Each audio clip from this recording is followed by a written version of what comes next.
사실 우리나라에 있는 일부 원어민 선생님 중에 아이들한테 선생님 소리 들어서는 안 될 그런 부류의 인간들도 있는 게 사실입니다. 인격적으로 준비가 덜 된 원어민 선생님들을 어떻게 걸러내야 하는지. 안녕하세요, 에디아빠 프로스입니다. 오늘은 원어민 교사의 한계를 말씀드리고 어떤 영어 선생님이 좋은가에 대한 생각을 나누어 보려고 합니다. 자, 한국인 교사가 원어민 교사보다 좋은 첫 번째 이유를 말씀드릴게요.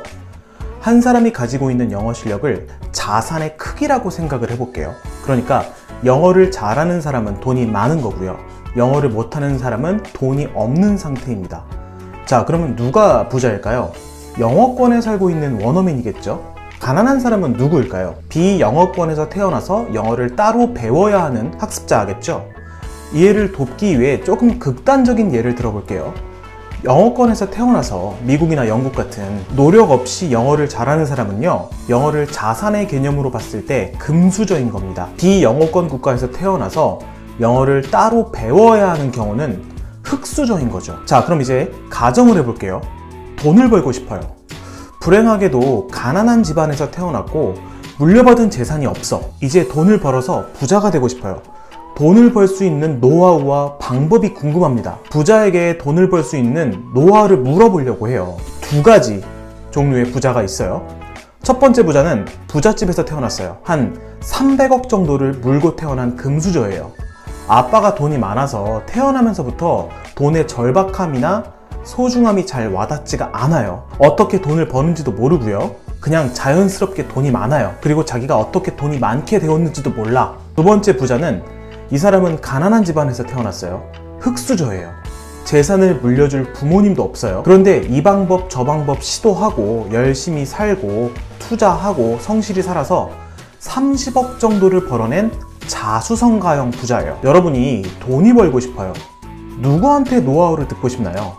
단순 총 재산으로 300억이 있는 금수저에게 노하우를 듣고 싶나요? 아니면 금수저보다는 재산이 적지만 자수성가한 사람의 노하우를 듣고 싶나요? 어떤 사람의 노하우가 진짜 여러분한테 도움이 될까요? 답 안 해도 아시겠죠? 전 이런 의미에서 원어민들이 영어를 잘하는 노하우다, 넷플릭스 뭐뭐를 추천한다, 우리나라 사람들한테 이런 강의하는 거 정말이에요. 본인이 적용해보지 않은 노하우, 적용할 수도 없는 노하우를 자기 노하우인 마냥 이야기하는 것 자체가 기만이죠. 한국인 교사가 원어민 교사보다 좋은 두 번째 이유입니다. 피드백의 진정성 여부예요. 언어학습은 기본적으로 정확하고 솔직한 피드백이 있어야 향상이 되고 발전이 됩니다. A를 B라고 발음했으면 틀렸다고 이야기하고 교정을 정확히 해줘야 돼요. 그런데 굉장히 많은 원어민 선생님들이 이 부분에 대해서 약해요. 저 아직까지 원어민 선생님들 중에 자기 학생한테 Your English is bad 라고 말하는 경우 거의 못 봤어요. 뭐라고 얘기해도 Your English is good이야. 많이 들어보셨죠? 그런데 솔직히 좀 이해가 되는 부분이기도 해요. 외국 사람이 한국말 더듬더듬 거리면서 이야기하면 우리가 발음이 틀렸네 안 좋네 할 한국 사람 없잖아요. 그냥 대견하잖아요. 오, 한국말 잘하시네요, 그렇게 이야기하잖아요.